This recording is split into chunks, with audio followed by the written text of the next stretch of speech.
and welcome to the Michael Crouch Innovation Centre here at the University of New South Wales.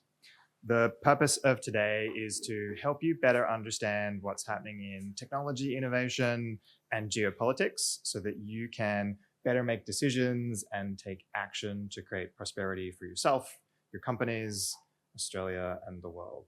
And hopefully do it in a way that increases Australia's national security as well.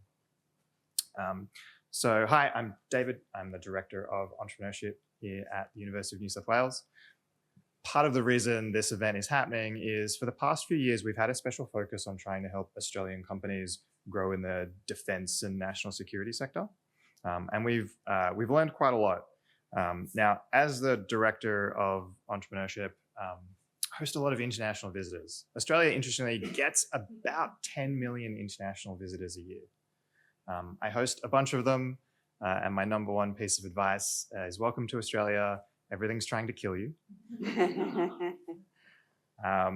But if you think about it, that's one side of a very interesting coin. The other side of it is because of our location in the world, because of our geography, we've been able to evolve landscapes, natural beauty, plants, animals that you can't find anywhere else. So it's a great natural asset for Australia that makes people want to visit and contributes incredibly to our local economy and economic prosperity.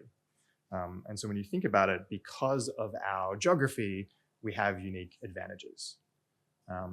And so it's the same with our companies as well. For those of you that are from Australia, often there's a little bit of a negative frame around starting companies in Australia. And it's just, it sort of has this reputation as a tough place to grow a business. However, just like with natural beauty, Australia's geography creates some natural advantages for us. This is a map of all the underwater submarine data cables. So again, just a really good graphical example of because of Australia's geography, we have this beautiful advantage to play a role. And so in fact, after the US, Australia received the largest dollar figure of investment in data centers in the last 12 months. So over $600 billion of investment went into Australian data centers last year, making us number 2 in the world. And again, just like natural beauty, some of the stories that have come out of UNSW over the past few years are examples of this. So just to briefly touch on a few, there's a company called High Earth Orbit, which is a satellite imagery company. It sells photos of satellites. Because it came out of Australia, it had a unique advantage. It had geographical arbitrage. Because for many years, if you were a US domiciled company, you want to take a picture of a satellite, you needed that satellite owner's permission before you could take a photo. Not the case if you're in Australia. So High Earth Orbit had about 5 years of a head start, and it's now the largest satellite imagery company in the world, signed contracts with the US government for more than $100 million of revenue. Another example recently came out of here was Praetorian Aeronautics, which is a counter-drone system. Again, the engineering based out of Australia. They're starting to sell into Europe because they're not sort of wrapped in ITAR or the weapons and export regulatory system in the US. And so they're sort of finding advantages compared to their US competitors because they can sell more freely into the European market. And then finally, one of the newest startup companies out of UNSW, which is Breaker, which is sort of a world-leading robotics autonomy system. They managed to build a team of 11 world-leading engineers based out of Australia, having raised less than 1.5 million US dollars. Can't do that in San Francisco. That'd get you 1 engineer, not 11. And they're now selling to back into the US military, and one of the fastest growing defense companies in Australia. But to hear a little more and much more impressive than me is Dr. Pippa Malmgren. So Pippa's here to help us understand, because she's an expert at this nexus of geopolitics, technology, markets, and security. Some of you in the audience already know and follow Pippa's work. I know that from having some conversations with you. For those of you who haven't heard from Pippa before, you are in for a treat. This is a conversation you're going to be talking about for weeks to come. So Pippa has advised presidents, politicians, NATO, policymakers globally I believe she was a special advisor on economics to President George W. Bush, advising on sort of the economic implications of the Enron crisis and the aftermath of the September 11 attacks. Pippa is now the founder of a company where she kind of helps people do that, called the Geopolitical Institute. So if any of you would like to follow up with her and tap into her insights, that's kind of the company that she has founded. She also has an amazing Substack that I encourage you all to subscribe to, because she's an award-winning author as well, authoring several books on this topic. And my personal favorite, I believed Pippa coined the term shrinkflation. So if you're wondering why there are less Tim Tams in the packet, that's right. Pippa can tell you all about that. So many credentials, it's hard to list them all. A Bachelor of Arts from Mount Vernon College, a Master's and a PhD from the London School of Economics. And sort of, if there's a university, she lectures into it, including Duke University in their Global MBA program, as well as Sandhurst and the Royal College for Defense Studies. What I appreciate most about Pippa is she has not just the ability to connect the dots and share these really compelling insights that no one else has, but she does it in a way that makes us feel a little bit more human and hopeful about the future. So thank you, and please welcome Pippa to the stage. Thank you.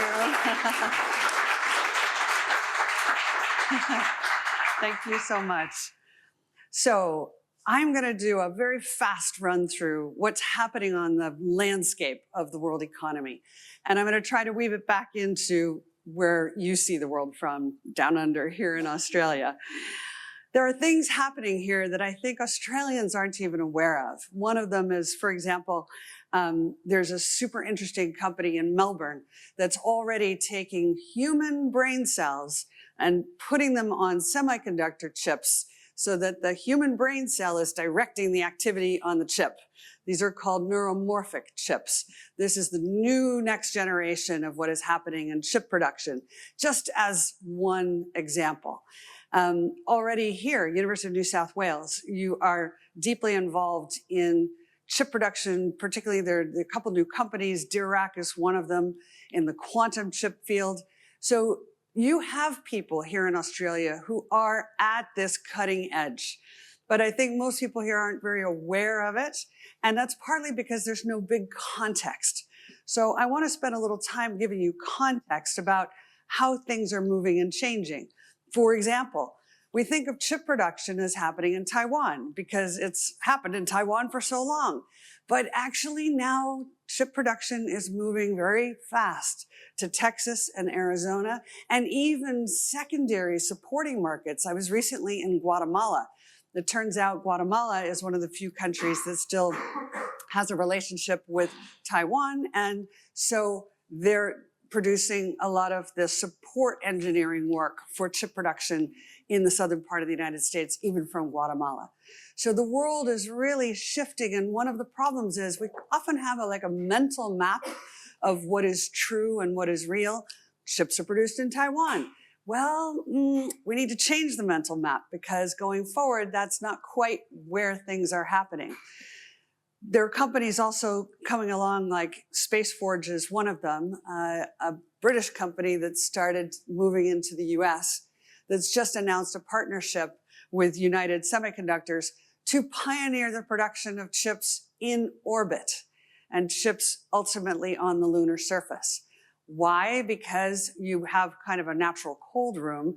But if you're going to get into full automation of chip production, as you're going to see, one of the places we need those chips is not on Earth. It is in space. And so why produce them here and like lift them with rockets when you can make them up there?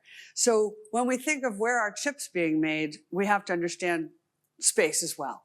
So the purpose of my talk here today is to kind of shift the mental map. Are you guys familiar with the Peters projection? I love the Peters projection. So usually we're shown the map that's in the blue, but the actual size of the world is in the green. So we have like a mental map that's not matching with reality. And that's what we're going to try and do here today. And talk a little bit too about what is happening with China and its future, because of course Australia's economy is so deeply intertwined with China. And there's some very dramatic events happening in regards to the negotiations between the United States and China, and also between China and Russia. And we'll try to get into a little bit of that. China has recognized that their mental map of the world has changed as well. And it used to be that the least expensive place to produce things and to do engineering was China. However, that is no longer the case. Mexico has already really emerged as the new China, especially for the United States. The supply chains now go very deeply into Mexico, particularly for the automotive sector. And so China's negotiating power has fundamentally shifted because of this geographical change that's occurred. As an example, in our mental maps, we hear all the time about the immigration problem with Mexicans and people south of the American border coming north into the United States. But what nobody mentions is that actually all of the entrepreneurs and the business people in the United States are getting on private jets and flying south. And they are building in Mexico now and further south as well. We recently saw, for example, Sam Altman announce at OpenAI that after the Texas Stargate data center, the next Stargate is going to be in Argentina, as an example. So what's actually happening versus what's reported to be happening, sometimes we get a gap for all kinds of reasons. Similarly, the story is the United States and China are absolutely at odds over Taiwan. We're at risk of war. We're constantly hearing, how many warships are in the vicinity, et cetera. But actually, I think what's happening is a very, very sophisticated, complex, important negotiation that is happening between Washington, D.C. and Beijing right now. This is the first time we've had an American president who said that he's willing to negotiate over Taiwan, which is not to say hand it over, but rather to say maybe this is an opportunity in history for China to become more like Taiwan rather than Taiwan to become more like China. In other words, maybe this is a moment when the Chinese leadership are starting to realize that they need to upgrade their economy. It is not in good shape. It's not performing well. You in Australia know that more than most people because of the deep ties you have to the Chinese economy. So actually, they need to find ways to be more productive, generate more wealth, provide more jobs. And so this is a way the United States is trying to position that conversation. How about let's not have a fight? How about let's work together to figure out how to lift both economies, Taiwan and China, and the United States at the same time. As you'll see, this is absolutely underway, even though that sounds like that's a hard ask. One of the reasons that you won't be aware of some of the things I'm going to talk about is because every single one of us every day now has effectively a digital sheepdog that is by our side at all times. You guys are all familiar with sheepdogs here in Australia, so I thought that'd be a good reference point.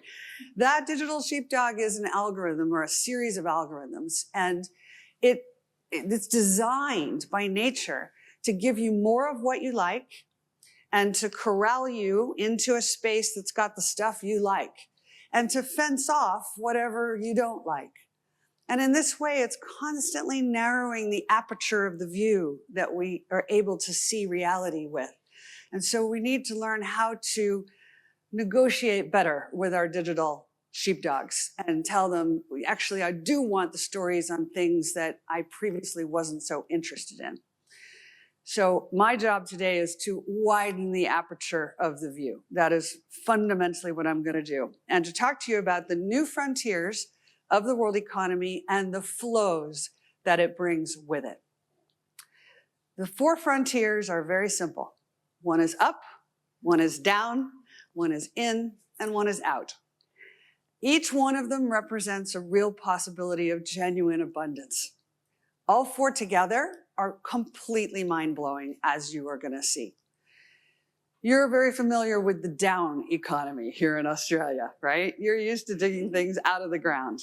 And there is definitely more of that going on in the world. But in this new world economy, that's increasingly seen as a kind of least interesting, least value added thing to be doing with time and energy. And there are other things, as you're going to see, that are going to be more value added. We're already seeing in the down economy the application of much more sophisticated technologies to be able to see what is under the ground, not need to send a geologist off to have to go dig for samples anymore, but to be able to see even from space using LiDAR what is below the surface. So we have much more accuracy and lower costs for stuff that we're going to pull out of the ground. We've got stuff in the ground known as energy, and you're very strong here in Australia, particularly on natural gas. I think you're going to see that just expand dramatically for the coming years. And that's going to be a huge part of your economy, even more so than today. But the down economy also includes the oceans, and within the oceans and under the oceans as well. We're hearing lots about new technological innovations that have to do with, for example, dredging the ocean bottoms, which there are lots of questions about. Is this a good idea? Is this going to damage the environment? But nonetheless, there's progress being made in how to retrieve value out of the open oceans in a way we haven't seen before. Down also means we're beginning to move into the atomic and subatomic and nano level of reality. In fact, to the point that we are going through what I consider to be a genuine revolution in the course of human history, which is we are now gaining the capacity to build new materials atom by atom by atom. So in the past, we humans had to start usually with an object, say a tree, and you'd cut it down and you'd turn it into a ship or a desk or something. But today, it's all reversing.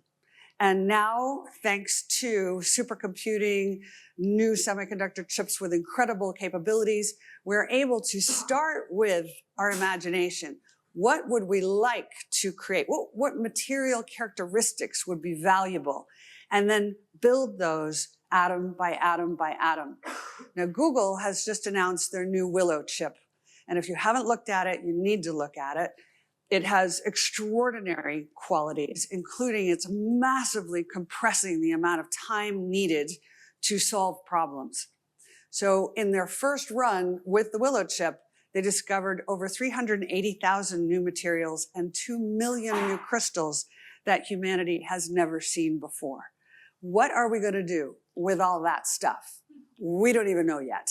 And we need more people in the engineering world with imagination to think about what are we going to build out of these new materials.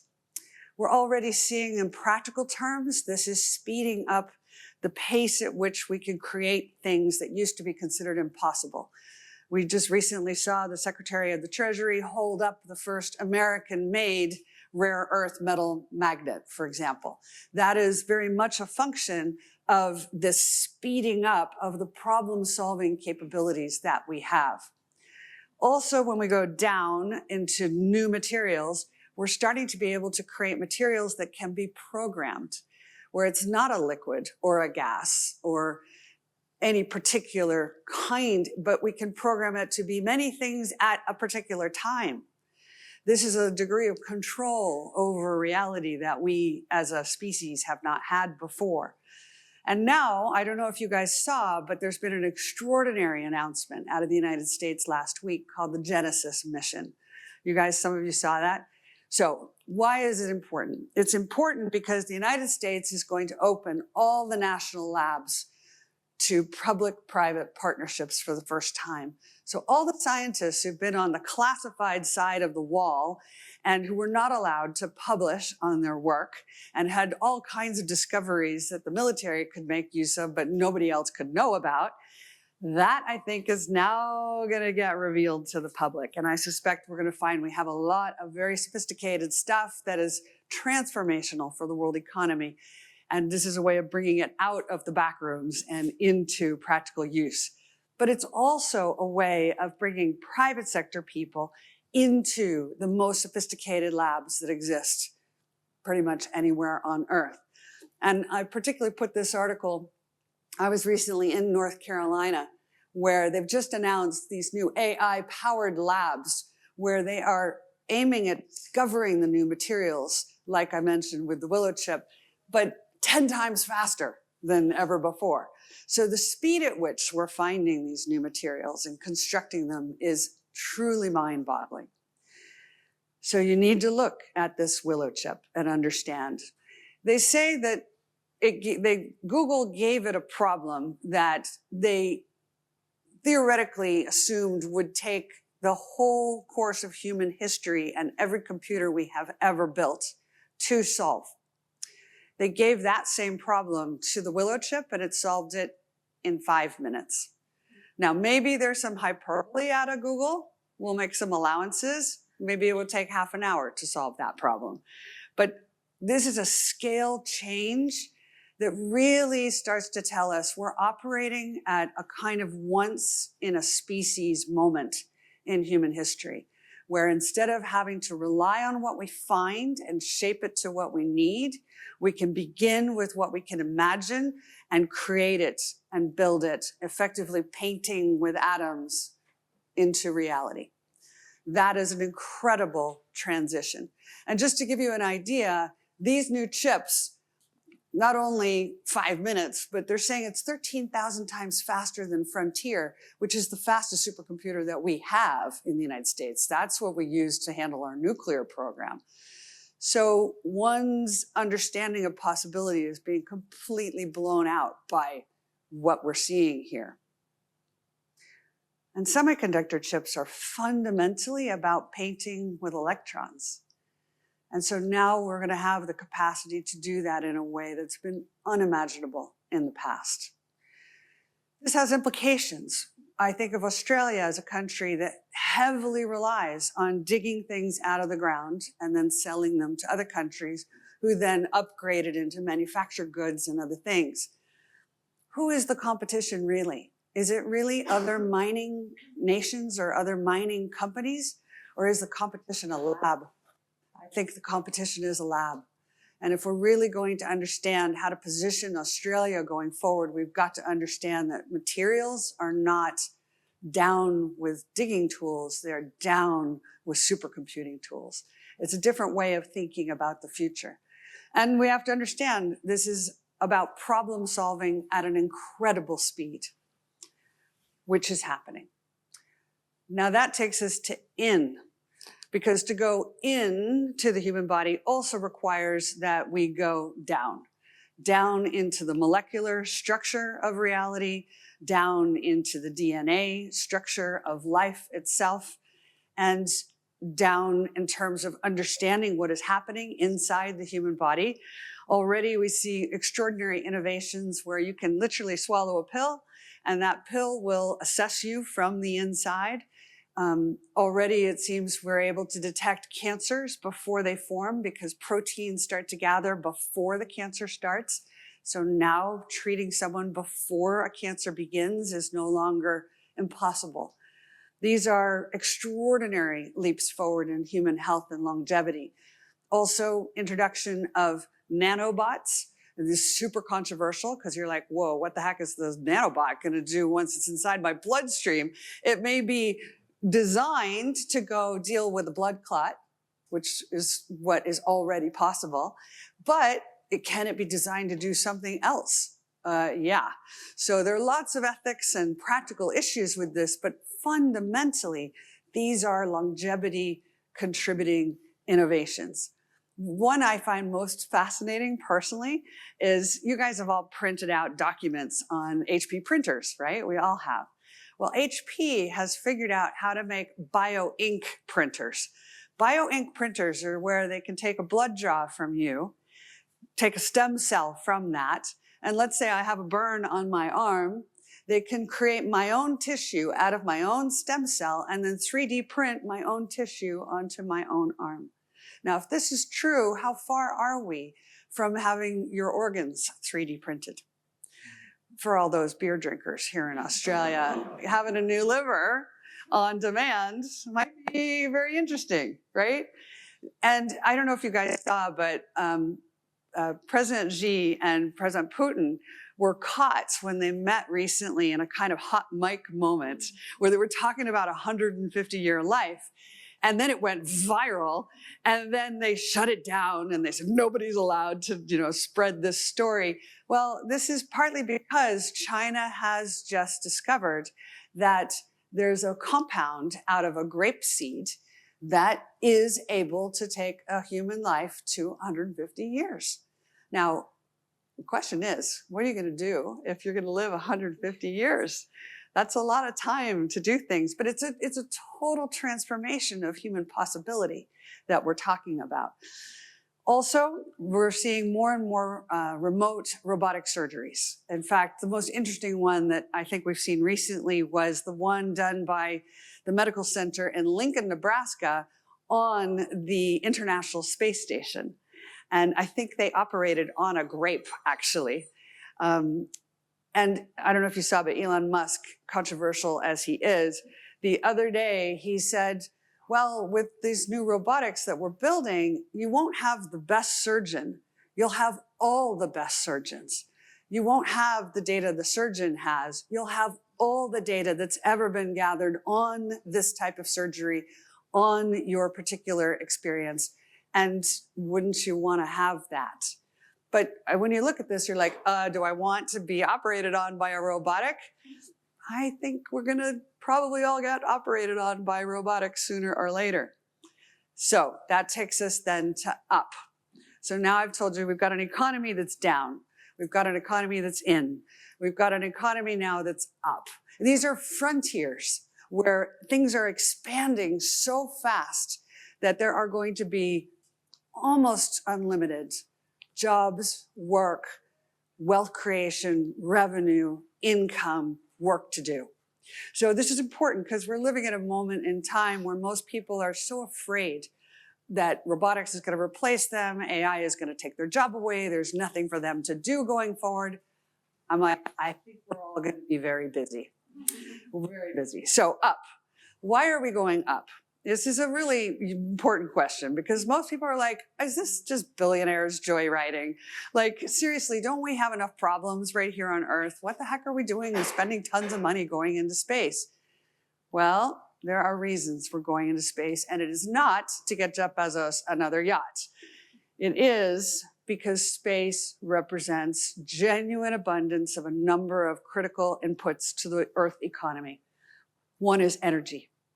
One is internet connectivity, and one is resources.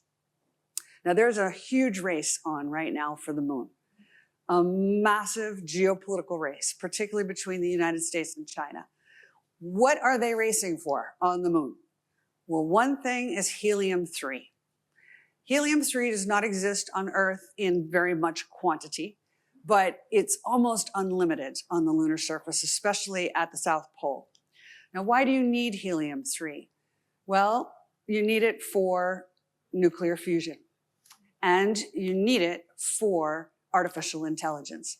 And I don't know if you guys saw, you might have missed it, but like 2 days ago, we got the headline that China has just brought back 34 moon dust bricks from the lunar surface.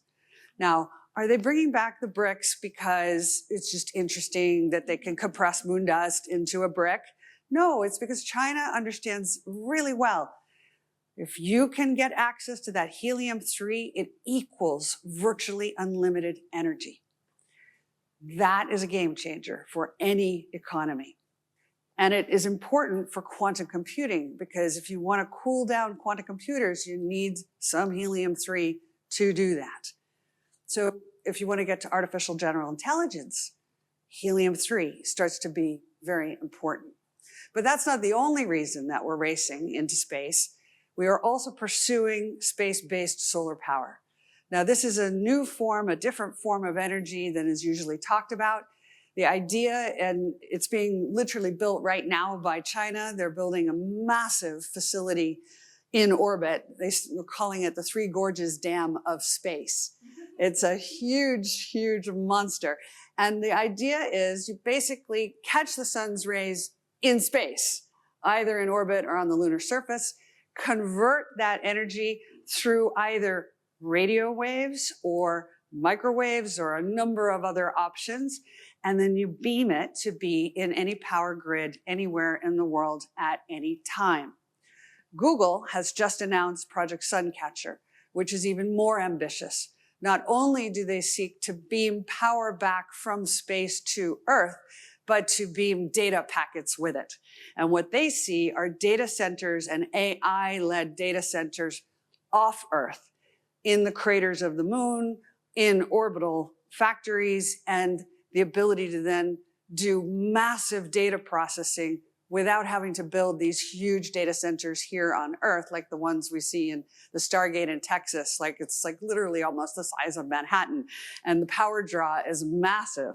And so maybe this is a better way to go. And maybe we start using new kinds of chips, like, for example, the neuromorphic chips, because they don't require refrigeration. So the power draw story is totally different. All this is happening. I was just at a space-based solar power conference in Europe about a week and a half ago with the innovators that are actually building this. One of them was one of the guys from DARPA, who's recently done the demonstration of wireless transmission of energy here on Earth. They did it over about, I think it was about 8 kilometers. And they popped popcorn at the other ends to show that it worked, right? So it's small scale right now. But once we master these things, honestly, I think as you guys, as a lot of you are engineers, we're here in the Engineering Innovation School, it's one thing to prove the engineering. That's already been done. Caltech has proved the engineering on what Suncatcher is going to do, what the Chinese are doing with space-based solar power. Airbus has already proven it. JAXA, the Japanese Space Agency, is about to do a live test. So you should set a Google alert so you can see when is that test going to happen.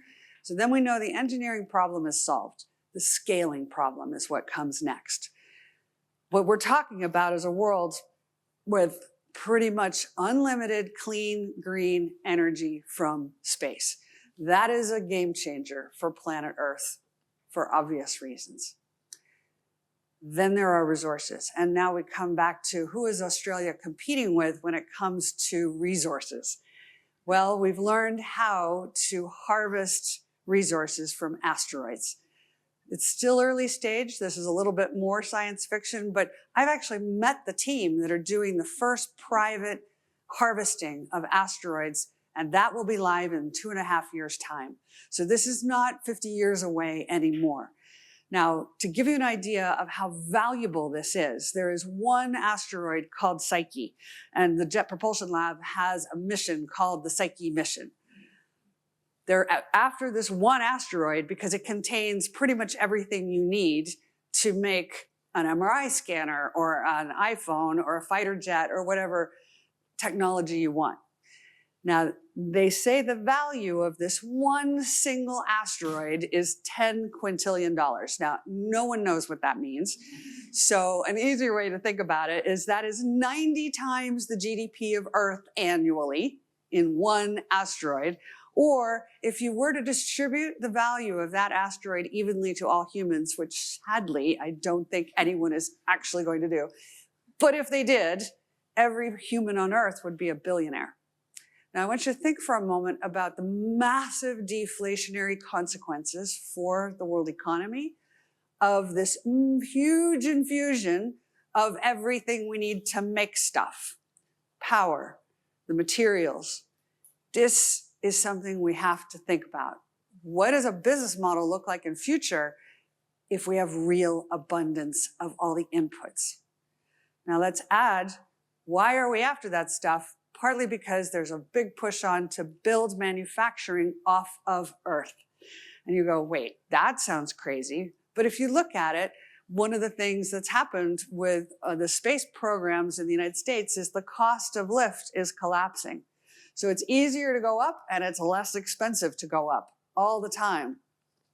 Also, the Pentagon has said space is the commanding heights from a strategic security point of view. That's part of the reason the US and China are jockeying for who gets there first. So I want you to start thinking about space as a place where it's not so much astronauts anymore. It is young people working off a laptop at Bondi Beach, managing fleets of robotic manufacturing operations in space. That is not like an imaginary leap. That is already happening. I already see people who are actually running space businesses as digital nomads from anywhere right now. So there's one last piece, which is an interplanetary internet. That has already been built. In fact, we were all at dinner last night talking about some of the companies that are building this. Alria is one of them. So already the phone in your pocket, you can send a text message to someone on the moon right now. That you don't have to do anything to your phone. This is possible. I know you're going to say, but I don't know anybody on the moon to send a text message to. But you're going to, because as we build these manufacturing operations, these fleets of mining ventures in space, you will be sending text messages to fleets of robotics that will be executing on our behalf. This is important because an interplanetary internet means we're going to lift the value of every square inch of Earth, including all the remote places in Australia that have been impossible to work out of before, suddenly may not be so impossible to work out of anymore. If you can have first-class internet anywhere, anytime, a la Starlink, plus all the competing entities to Starlink, and more of them are coming. Just as a quick aside, the one I find most interesting is Rwanda. Rwanda has now got the permissions from the International Telecommunications Union for the largest mega constellation of any country on Earth. And you're like, wait, didn't they just have a genocide? Aren't they a small African nation? Yes. And because of that history, they realized the only way forward is to go super high tech. They looked at Africa, they go, it's the fastest growing continent, it's got the most young people, it's the least invested in, it's got unbelievable resources. There's no Pan-African internet. So they realized we don't have to build these satellites. We don't have to operate these satellites. We just want the data, because the data, it will be super valuable. Lots of other companies will do all that other stuff. And so they went, okay, but we're a country, so we qualify. Let's get the slots. And then we can put it out to the market. Suddenly, a little country is playing in what used to be a field that only had big countries in it. So this is a change in the way we think about what is possible. Also, we need to think in terms of a new geopolitics, because I'm talking about serious abundance here. And obviously, whichever superpower gets to this abundance first is so far ahead of everybody else. And so we kind of have a new geopolitical zone that doesn't even have a name yet. And that is between the North Pole of Earth, for reasons I'll tell you, and the South Pole of the Moon, because the South Pole is where we find water and helium-3 and a number of other things. So why? That's kind of the North Pole, I call it this Terra Luna space between the North Pole of Earth and the South Pole of the Moon. That's a contested, hotly contested space right now. It has become kind of the epicenter of global geopolitics, the North Pole, because of this. Why the North Pole? Well, partly because the polar satellites, which cross over, because the North, if you think about it, Earth is spinning and the top is not. It's relatively stationary. And also you've got Russia and the United States. So, and you've got China, Russia, the United States. Everybody's watching because this is where you think intercontinental ballistic missiles are going to appear over. So we got a lot of satellites up there paying attention to a lot of different things. But what's important is that this is the point where most of the critical connections between the space mega constellations data come to the ground stations on Earth at this one spot called Svalbard in Norway. And they connect then to the global subsea cables. And I'm so glad, David, you showed the image of the Australian subsea cables, because we all just pick our phones up out of our pocket and we're like ordering, what do you call it here, DoorDash or Uber Eats? Both, okay. And you're like, yeah, burger, blah, blah, blah. Yeah, but if there's a disruption to this umbilical cord, your phone is not gonna work. GPS comes through this umbilical cord. So what's been happening in recent years are attacks on the subsea cables. Right now, the view is, okay, we've had these attacks between the US, China, Russia. Who's doing what? We're not gonna get into all that because allegations are flying in all directions. But what's important is why? Why are they fighting over this? Well, it's partly to slow down the race into space. It's partly because there's one point of vulnerability right now, which is Svalbard in Norway. So I went up to Svalbard a couple of summers ago just to have a look. The harbor is mobbed with NATO ships. And there's a reason, because this is the critical infrastructure for our daily lives these days. So let me finish on this piece of Up by telling you, this is the first space factory. It went up and it came back. So it's not like this is someday maybe. This has already happened. This is a California company called Varda. And what were they making in space? Drugs. Yep, drugs in space. I know. You're like, really? Yeah. And now why? Because it turns out space is also the most important physics lab that humanity has ever had access to. And it turns out that some ingredients will bind in zero gravity that will not bind in gravity. So you can make pharmaceuticals in space that are not possible here on Earth. That opens up possibilities. So for example, the Emirates, United Arab Emirates, they've said, look, we live within like a 5-hour flight of the most diverse gene pool on Earth. We've got the Central Asian plains, part of China, India, the whole Middle East, East Africa. Now, how are drugs made today? They're mainly determined by the Food and Drug Administration in the United States and an American clinical trial process. We test drugs in the United States on one category of human being for a bunch of historical reasons, but that one category is white males. That's it. We do not test on females. We don't test on anybody with any other genetic background. It just is the way that industry developed. So the Emiratis are like, but this is crazy. We have this hugely diverse community. Are these drugs appropriate for our people? We don't think so. So what have they announced? Space program. And by the way, all the pharma companies have projects on the International Space Station for this reason. But they've also said, we're going to bring in artificial intelligence and supercomputing to help with speeding up the drug discovery and testing process instead of doing it the slow way the Americans do. So bottom line is, yeah, drugs in space suddenly become transformative for whole economies and whole swaths of humanity getting access to better healthcare back to in than they ever had before. This world is changing fast. And I want to give you a very practical example of what I mean. Because you can say, well, this is all very interesting, and I love this idea of the 4 frontiers, but what does it mean for me as a regular person? So here's an example of what it means. There's a company in the United States called ICON. NASA has already commissioned ICON to build the first structures on the lunar surface. They specialize in 3D printing buildings. They happen to be building 3D printed buildings in my neighborhood in Austin, Texas. They have not just built homes, they have built beautiful 3-bedroom homes in entire neighborhoods. So when I said to people 2 years ago, you know, people are going to have 3D printed homes, they were like, ah, yeah, someday. Yeah, they exist. I have driven around the neighborhood and they are beautiful. They cost about half of what it costs to buy a regular home on the open market in Austin.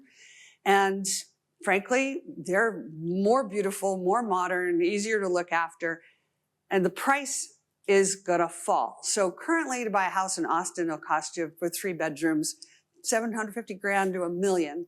And these are already selling at $500,000, but they're gonna drop to $100,000. And I think they'll drop lower than that as they get the hang of it. Add to that a Tesla Powerwall.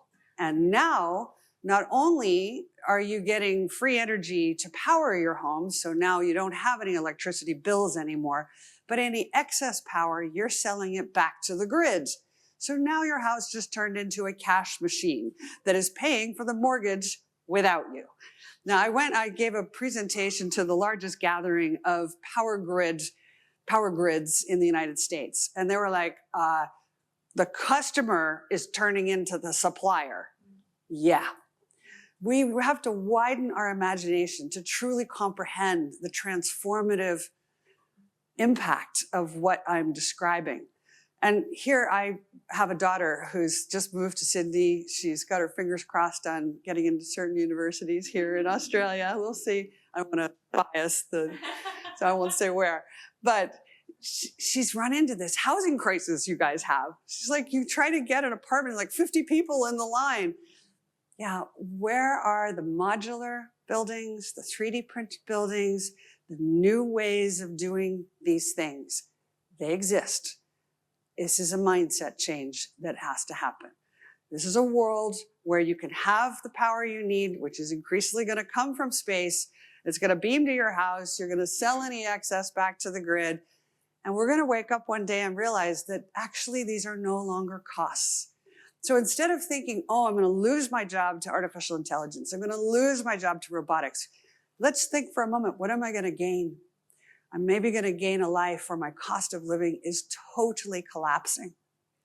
These things are highly deflationary. Last, now we're going to talk about out. And I'm going to speed up a little bit. I'm taking more time than I meant to, but out is all the borderless stuff. That's supercomputing networks, artificial intelligence. That is a world where everything I've described is interconnected. The glue that holds it together is the data processing.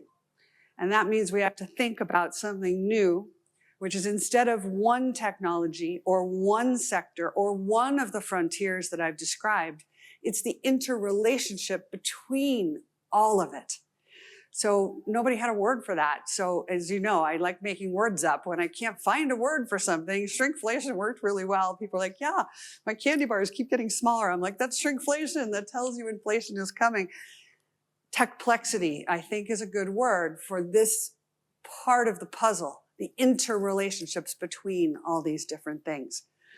And to really do stuff with what I've told you, we have to all engage in something that is a word I've only ever seen in a dictionary, but I thought it was such a beautiful word. And it describes what I'm giving you, which is cosmopoiesis. And that is the act of world building. What you're doing in engineering, in innovation, in this school here, is you're imagining a world that can now come into being. And we put all the emphasis on analytics, but maybe imaginal skills are even more important now. So I want you to think about a future of genuine abundance where the superpowers actually don't need to fight because there's more than enough to go around, and what you think the world looks like once we have this abundance. Now, with that, we're going to shift gears and we're going to go to the most contentious location on the entire planet, which is Washington, D.C., my hometown, and a place where I've worked on a number of occasions and try to understand geopolitics. Because obviously, this kind of abundance transforms geopolitics. There's no other way to look at it. Now, the administration in Washington, as you know better than anyone, is massively controversial. I'm going to ask that if for a moment we're going to take our emotion and we're going to put them on the side, I'm going to try to be like a sports commentator. And instead of taking sides of teams, we're just going to try to understand the play. What is happening on the playing field? So first of all, we've got epic debt, literally so serious, 3 times the level of global GDP. It's a kind of break glass in emergency moment as far as this administration is concerned. Washington's still full of people who are like, oh, we can deal with it someday. But they're like, we're literally, our interest payments are exceeding the entire defense budget. Like, this cannot last. Plus, we have very tense relations because of the issues in Ukraine and beyond. Russia is showing us nuclear weapons are still a real issue. We are at a kind of Cuban Missile Crisis kind of moment where everybody's like, are we going to end up with a peace deal, or are we going to end up in World War III with a caliber of weapon systems that dwarfs what we had during the Cuban Missile Crisis? And so there's a kind of deep breath, and everybody's going, okay, we've got 2 big choices in front of us. We've got a Star Wars world or a Star Trek world. A Star Wars world is where we go to war with other people. A Star Trek world is where we go to war with problems. Scott Bessent in particular, the Secretary of the Treasury, but I think the whole administration, they've already decided. We want to go to Star Trek. Now, how are we going to get to Star Trek? Well, instead of doing nuclear weapons, let's strap nuclear capability onto spaceships so we can get to that abundance faster. That's Jared Isaacson's kind of story, and he's about to be appointed the new head of NASA. It is stop making space about scientific research and make it operational so that we can actually get our hands on the abundance that it can provide. To understand this, you have to also understand the United States is kind of experiencing its first coalition government. Now, if I say that in the US, everybody's like, what? Because we've never had one. Nobody uses that phrase. They don't even know what you mean. But having worked in politics, and my dad advised 4 presidents, I've grown up around it. It's a coalition because there's no way Trump could win on his own. It required the tech community and Bobby Kennedy with the MAHA movement together to get him over the line. So it's a coalition between Trump and these kind of techies. Now, those techies said their conditions, and one of them is AI has to be given a cabinet seat in this new government, where we're going to bring these 2 technologies to reach that abundance. So, for example, the president says, drill, baby, drill, and they're all like, oh, okay. He needs that for a variety of reasons, but if he gives us AI and he gives us Jared Isaacman at NASA, and if we get the ability to get the abundance, he can drill for 5 or 6 or 7 years, but we're going to get to nuclear fusion, and we're going to get to unlimited space-based solar power, and we're going to get to these other ways of doing things. So it's not that they're not sensitive to climate change issues, et cetera. It's that it's a coalition and there's a deal struck. Even more, it's not really a shift from the left to the right, which is how most people think about it. It's a shift from an old establishment that's both left and right to a new anti-establishment. And the old establishment still has kind of old ways of thinking about things. So the younger, more tech-oriented people in America are going, okay, who do we trust more to make the decisions about the future, to comprehend what I've just told you about technology, to allocate the resources in our society properly to that? Members of Congress who they pretty much think are clueless, don't know anything about what I've just said, or code. Who do we trust more, Congress or code? Younger people are like, I'm going with code here, right? Now, people in Washington are like, that's anti-democratic. And the people on the code side are like, I think what your guys are doing is anti-democratic. So it's a fight. It's a big fight. But it's important to understand what that fight is. Another element of the fight is young people are going, and we don't want to go to war. Like, with this abundance within our reach, why the heck are we talking about going to war when there's going to be plenty for everybody? So the no war movement in the US is deeply tied with this idea that we can build a new future. And what does that new future look like? Well, Altman and Musk, as you know, they disagree on pretty much everything. There's only one thing they really agree on, which is the next generation of companies, of ventures, will do all the things that I'm describing, are going to be built by very small groups of people, and it won't take big amounts of money to do it either. That was a model from the past, and it won't have reference to geography. People can build this anywhere on Earth, and maybe even off Earth. So how are we going to finance these people? You talked about, how we're going to get the ventures coming out of the University of New South Wales financed and create incubators, et cetera. I'm working with the MIT Media Labs spinoff that's called C10 Labs, which is incubating artificial intelligence ventures. Well, part of the problem is Wall Street and Silicon Valley have a kind of lock on who gets money. And they are fundamentally only really interested in unicorns. But there are very few unicorns. And they're actually, what about the half unicorns? What about the quarter unicorns? They're still big businesses that can generate lots of jobs and lots of activity in the economy. So to break the lock, the Secretary of the Treasury is saying we need to focus on not unicorns, but workhorses. And you know about workhorses here in Australia.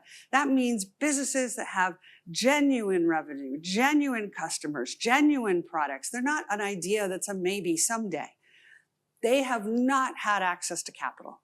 And so we care because these businesses generate 2/3 of the net new jobs. I think you'll find even in Australia, companies with less than 50 employees generate most of the new jobs and almost all the new innovation. So this White House is saying we've got to get more money into their hands. And that means we've got to break the lock that Wall Street and Silicon Valley have had and widen the pathway for money to come in. We also need to extend the invitation to non-American firms to come build in the United States. Now, the president hasn't done this terribly elegantly, but part of the message to China is if we can resolve our differences, we would like to see more hires. I don't know if you guys know Haier, but Haier is a Chinese white goods company. They make refrigerators and things. They had a huge success when they started manufacturing in the United States in the 1990s, when everyone says you can't make stuff in the United States. Just like Toyota, everyone said they were crazy too. And now the Toyota factory in Lexington, Kentucky is the most profitable of any Toyota factory in the world, and it has higher US content than any American automotive manufacturer. And these guys ended up buying General Electric's home appliances division, and they run it now very successfully. So the message is actually, we don't just have to get money to the small American startups, we got to invite the big businesses globally to also come here and be part of what's going on. And that is the story behind the stable coins. I'm not going to go into stable coins today, but the whole idea is to widen the avenues for funding because we have to do this fast.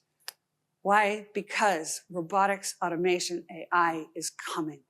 And people are going to lose their jobs. Personally, I think if we have human beings lifting stuff, they should not be lifting stuff. We should have robotics lifting stuff. And I believe that most human beings are capable of more than we believe. And we have to stop thinking that someone has to have a particular set of credentials or a particular experience, and they're not capable if they don't have those things. And more we're seeing big American companies hiring 18-year-olds straight out of school and then saying, we'll teach you how to work in this new sophisticated economy that I've described, so you don't have to have a life where you're lifting stuff. And we can use your intellectual power, which everyone has. The good news is brilliance is distributed pretty evenly throughout all humanity. And so how many people have we missed because they've been so busy lifting boxes they couldn't become Einstein? I think we've missed too many, if it's even one. So if we want a world that is going to engage people and give them opportunities to generate revenue, to take all this abundance I've described, those people will be more and more working in sales and marketing and market positioning and understanding how to build which products does the customer want instead of lifting things. We've been in a world where all of us have had to fit into a box in order to fit into the world economy, where you say, okay, am I going to be a lawyer, or am I going to be an engineer, or am I going to be a doctor? But what I've described is a world where all the rules are changed. If you have abundance, if you have all these capabilities, I think the flow of the world economy is now reversing. The frontiers affect the flow. So instead of fitting into a box, and while it's wonderful you have the degrees and those will be useful, but that's not the end of education. Now it's permanent. We have to continuously learn and continuously adapt to the speed of the changes. But instead of careers being on this kind of path, like predetermined, I think that's over. The LinkedIn world where you get to show you have one job with one job title with one income stream at a time, it's gone. And more people are working in portfolios because you don't want to wait to have fun at the end of your life, right? My generation was like, oh yeah, work really hard and then you retire and then you can have fun. What? No. Now we can live a life where we can work and have fun all at once and work in portfolios where you're doing one project with a startup and you've got a startup of your own and you're figured out how to get your phone to pay you cash. If you don't know how to get your phone to pay you cash, talk to someone who's under 30, please. They will teach you how to do it. Your phone should be paying you. And maybe you're consulting to a company you used to work for. That's a better way of working, a more diverse set of cash flows. And each one of us becomes the market where we're doing all of these things at once. It's a completely different way of thinking about what the future holds. And it's an opportunity for once, instead of us having to fit into the world economy in a little box with a title on it, to instead turn inwards and figure out, given abundance, what are my individual gifts? What particular things am I really good at that I can now weave together and create income streams out of it? Because what was impossible is no longer. It is possible. This is a totally different world. And if we're not using all the new tools, we miss it. But they're all there, and they're about to be there at scale. The US is sending a message to Australia that we want Australia to be closer in and part of this innovation movement that I've described. And this is a time to take advantage of that. But to do this well, now that I've laid out for you what it looks like, your analytical skills are good, they're important, but your capacity to imagine is now really at least as important, possibly more so.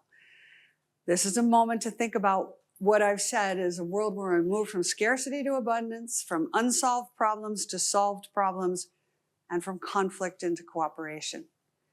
That is a very different landscape and future than I think most people have in mind. So I'll stop there and we'll take questions and see what you want to get into more deeply. Thank you.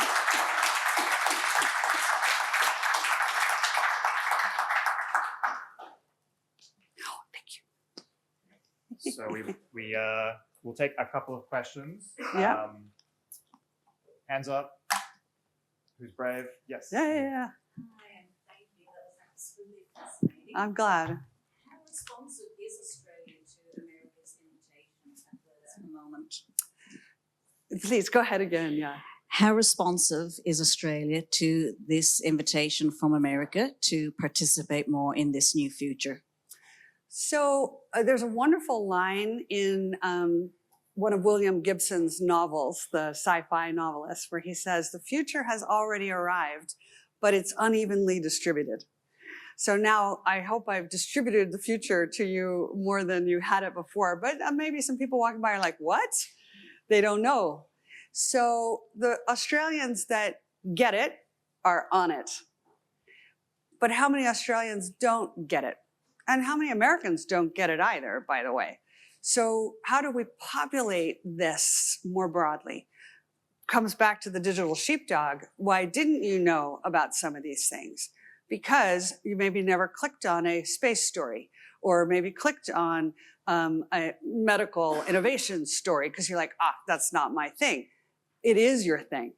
It's all of our things. So how do we punch out that aperture and widen the view? I find media is not very good at explaining any of this stuff. Personally, I rely on Google Alerts. I actually have a Google Alert that is moon bricks. They're like, what? I'm like, you have no idea how big the race is to be able to take this helium-3, compact it into a brick, and either build something out of it on the moon or bring it back to Earth. It's already happened. Last week, the Chinese brought the bricks back. Like, this is happening. So my answer is the United States at the highest level wants Australia in. We want Japan in, we want Australia in, we want Singapore in, and we want China also in. And we want Russia also in. Now that sounds crazy because they're like, aren't we at war? Yeah, but here's the thing. What's war look like in this modern era that I've described?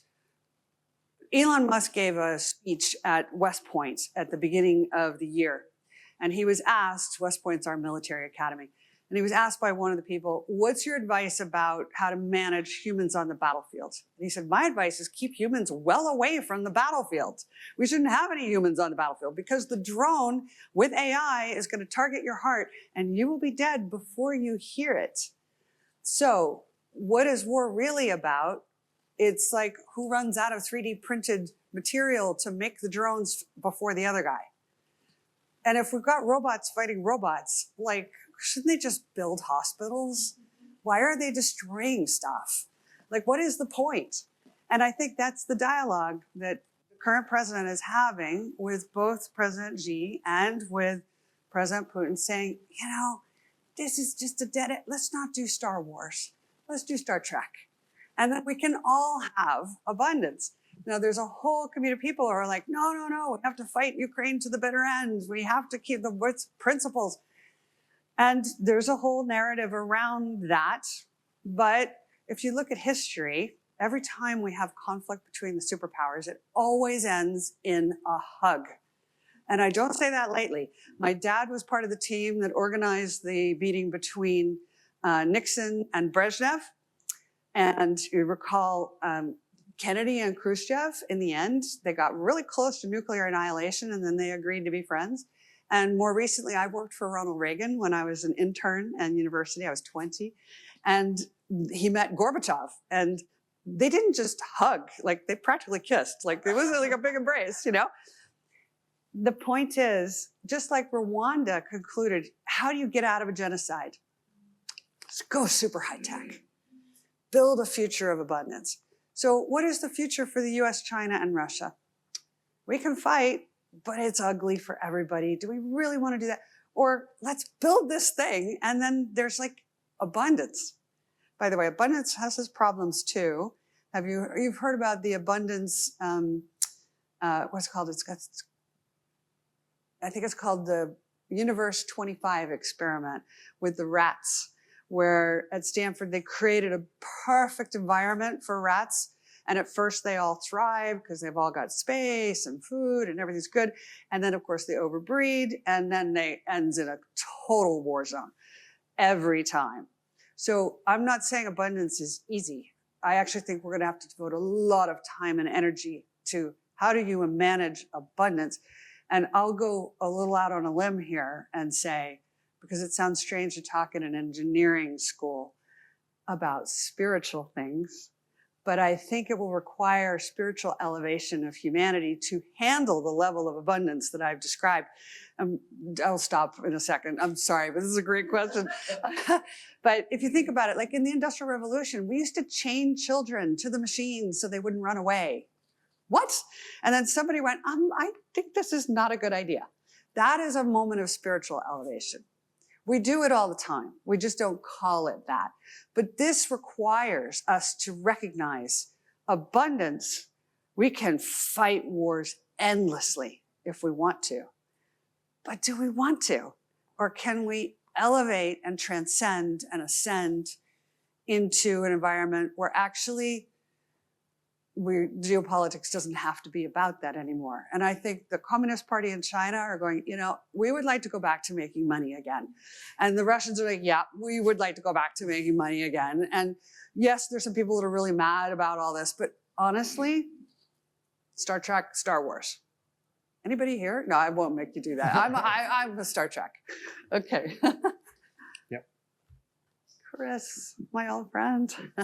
Pippa, it's so fantastic to see you, and fantastic conversation another time that I hope we have. But in my AI friend community, yes, there's another word which is emergent now, yeah. Which is the tension word, which is enshittification. I don't know if you've heard. Yeah. So I don't know if you guys have heard this. So the superpower battle is not between countries, but between AIs and technology players. Yes. So can you take us through what you see in that space? Yeah, absolutely. So, you know, Geoffrey Hinton, the grandfather, grand poobah of the subject, was very interesting. A few weeks ago, he changed his position. So he's traditionally been on the AI is going to kill us all. This is absolutely an extinction path, like pretty hardcore, severe take on it. He shifted. He said, I've changed my mind. You can find it, it's on YouTube. He said, I've realized that we need to add emotions to the AIs. And if we can train the AI to be like a mother and have a maternal instinct, and so that the AI will protect humanity the way a parent protects a child, then we have hope. And I was like, did he just say love is the answer? Because I think that's what he said. And if you think about it, again, this is now going to get a little like off the edge of where you normally talk about engineering. But if engineering and code, artificial intelligence code, it's the ultimate like hard patterned thing. And once you create it hard and you let it go and you don't control it anymore, what's the opposite? Love. Like literally, it's the opposite of the extreme of what code represents. So is this part of what I mean by a spiritual elevation has to happen, that we even imbue AI with emotions? Maybe. I'm not saying it is the answer, but that seems to be where some of the thinking is going now. My bigger concern about this is what's called PINs, physical informed neural networks. And PINs are the next step of AI. So currently AI are words on a screen. You type into your Gemini, ChatGPT, whatever, and you get your answer. PINs is when the AI makes things by itself. It's physical. And so you give it parameters. So for example, you might say in Austin or in Sydney, here's a 2-acre parcel of land. And we have, 3,000 people that need housing.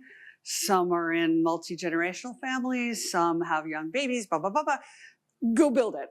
And it literally 3D prints itself or forms with voxels, fabricated housing. But it's not a plan that it's executing on. It's making the buildings. That's where we're going. Now, what happens if that goes crazy? We don't know, and we don't know how to stop it. So these issues in AI are very central. I'm going to remain on the optimistic side that we will figure this out, and that if we don't, AI will figure out that we're so stupid we need looking after, I think.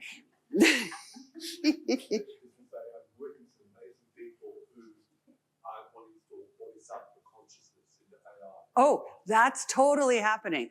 That, by the way, this is totally happening. The idea that you can, well, first of all, we don't know what consciousness is, which is so extraordinary. We've come all this way in human history.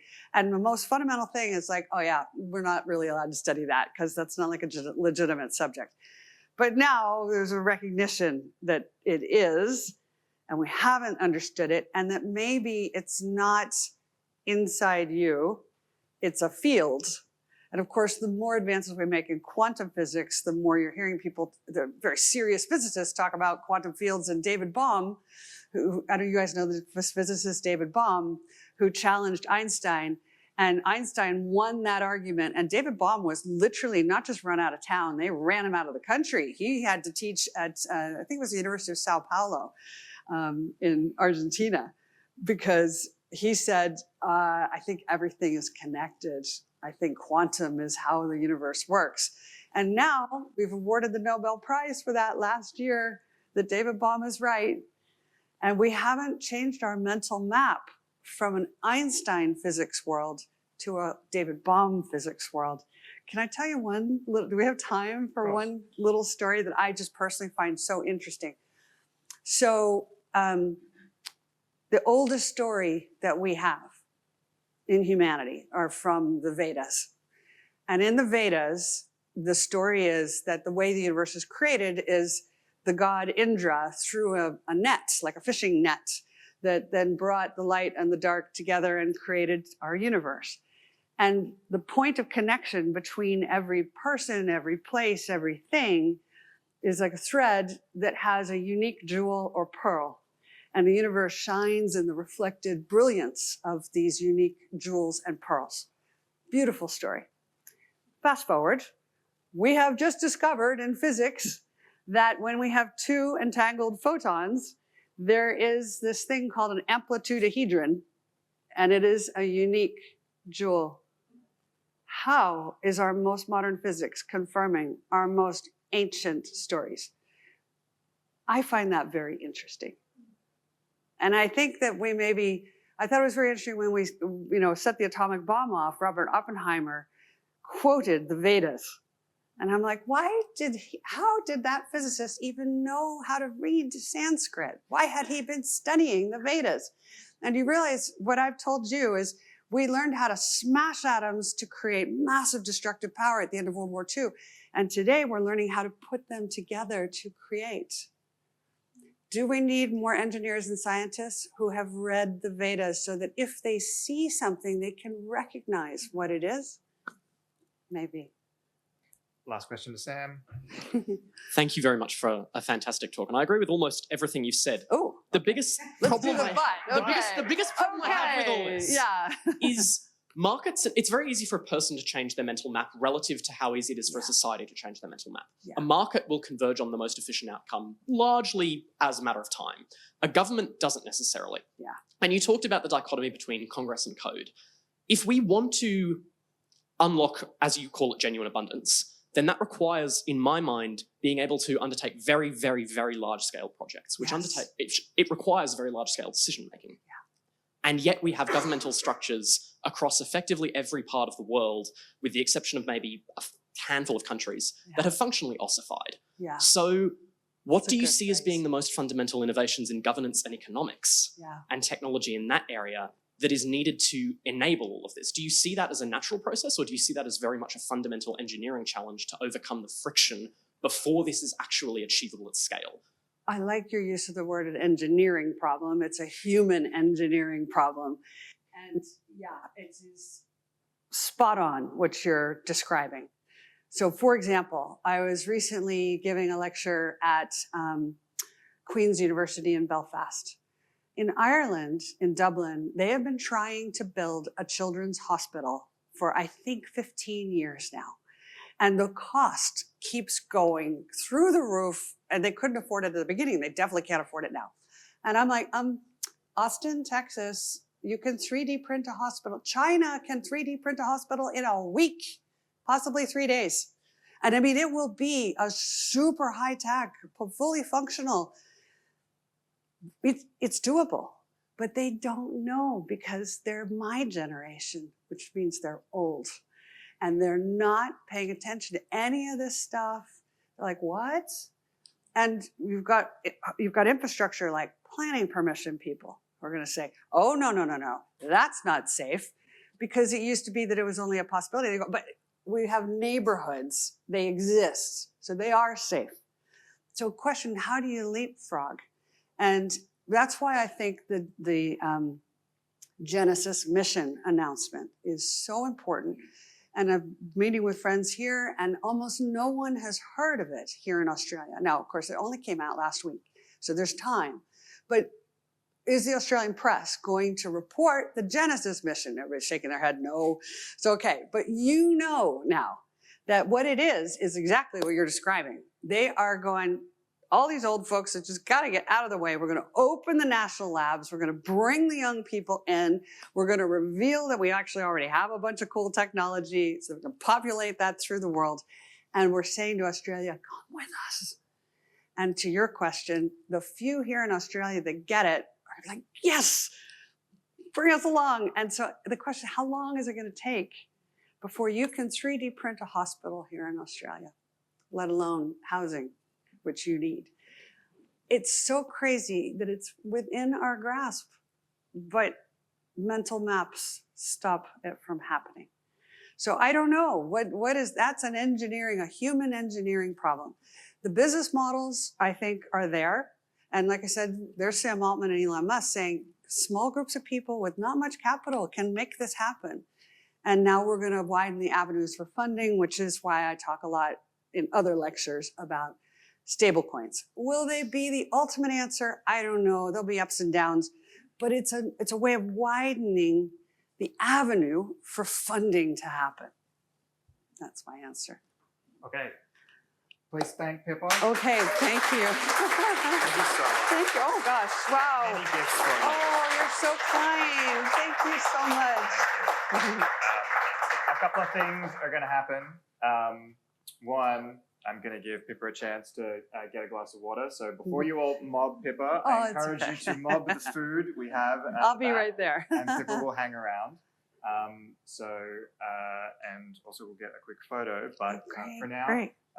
just before I unleash you on the food, again, thank you for coming. Thank you so University much. of New South Wales. And yeah. And feel free to connect. I'm on LinkedIn, and I write about all these issues on Substack, and happy to be in dialogue. And now that I have a child who's going to be living here, I'll be here more often. So, Excellent. all right.